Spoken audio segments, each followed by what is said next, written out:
नमस्कार साथियों, एक बार पुनः आपका स्वागत है NIC classes by Munis YouTube channel पर।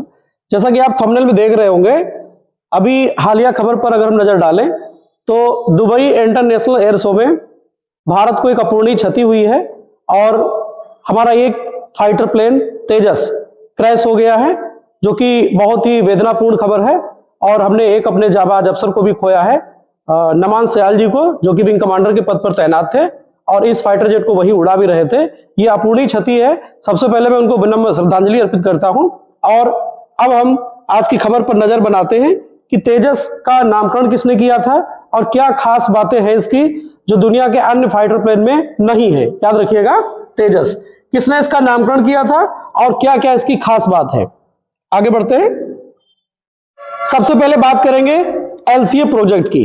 LCA project HAL Hindustan aeronautics limited के द्वारा वर्ष 1983 में इस प्रोजेक्ट की शुरुआत होती है और औपचारिक रूप से इसकी शुरुआत ठीक एक वर्ष बाद अर्थात 1984 से इसकी शुरुआत मानी गई। याद रखिएगा, 1983 में एलसीए प्रोजेक्ट की शुरुआत होती है। एलसीए का तात्पर्य लाइट कॉम्बैक्ट एयरक्राफ्ट। भारत को आत्मनिर्भर बनाने के लिए, रक्षा उत्पादों में आत्मनिर्भरता लाने के लिए वर्ष 1983 में एलसीए प्रोजेक्ट की शुरुआत होती है। लाइट कॉम्बैक्ट एयरक्राफ्ट, एक हल्का स्वदेशी लड़ाकू विमान की ओर बनाने की ओर भारत अग्रसर हुआ और आत्मनिर्भरता लाने का प्रयास किया गया। तो एलसीए के तहत एक ऐसे फाइटर जेट की तलाश थी हमें जो हमारी घरेलू जरूरतों के हिसाब से बनाया जा सके और ज्यादा से ज्यादा चीजें हम उसमें स्वदेशी लगाएं। तो तेजस की शुरुआत होती है एलसीए प्रोजेक्ट के तहत 1983 में। औपचारिक रूप से इसकी शुरुआत जो है वो 1984 से होती है। खासियत इसकी ये है कि अब मल्टी रोल फाइटर है। याद रखिएगा, मल्टी रोल, यह बहुउद्देशीय है। लड़ाई के अलावा भी इससे बहुत सारे काम लिए जा सकते हैं और विभिन्न प्रकार की चुनौतियों का सामना करने के लिए इसको बनाया गया है। तो ये इसकी खासियत है। और सबसे बड़ी बात है कि यह छोटा है और हल्का है। ये इसको अपने आप में विशेष बनाती है दुनिया के अन्य फाइटर प्लेनों की श्रेणी में, क्योंकि इसके लिए बहुत छोटा रनवे चाहिए होता है और बहुत छोटे रनवे पर टेक ऑफ और लैंडिंग की सुविधा इसके अंदर होती है। ये भी याद रखिएगा। आगे बढ़ते हैं। ये चौथी पीढ़ी से आगे है और पांचवी पीढ़ी से थोड़ा कम है।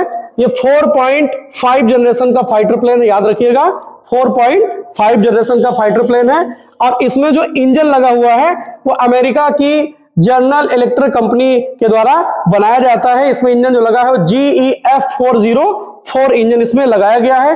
ये भी आपको याद रखिएगा। और इसकी जो पहली टेस्ट फ्लाइट है वो वर्ष 2001 में होती है। याद रखिएगा, पहली जो इसकी परीक्षण उड़ान है वो 2001 में होती है। एलसीए प्रोजेक्ट के तहत इसको बनाया जाता है, लेकिन 2001 आने तक इसका कोई नाम नहीं रखा गया था, केवल इसको एलसीए प्रोजेक्ट का एक हिस्सा माना गया था। और हमारे श्रद्धेय प्रधानमंत्री अटल बिहारी वाजपेयी जी के द्वारा वर्ष 2003 में इसका नामकरण किया गया और इसका नाम रखा गया तेजस। तेजस संस्कृत भाषा का शब्द है। याद रखिएगा, तेजस संस्कृत भाषा का शब्द है, संस्कृत भाषा से इसे लिया गया है और इसका नामकरण भारत के तत्कालीन प्रधानमंत्री अटल बिहारी वाजपेयी जी के द्वारा किया गया था। और अभी जो हमारा प्लेन क्रैश हुआ है, इससे पहले भी एक जहाज क्रैश हो चुका है जैसलमेर राजस्थान में वर्ष 2024 में। याद रखिएगा। बाकी इसकी जो एक्यूरेसी बहुत अच्छी है और हमें अपने वैज्ञानिकों पर गर्व है। आपसे नामकरण पूछा जाएगा तो आप याद रखिएगा, तत्कालीन प्रधानमंत्री अटल बिहारी वाजपेयी जी के द्वारा इसका नामकरण किया गया और तेजस संस्कृत भाषा से लिया गया एक शब्द है। यह भी आपको याद रखना है। और नामकरण अटल बिहारी वाजपेयी जी के द्वारा किया गया है। धन्यवाद।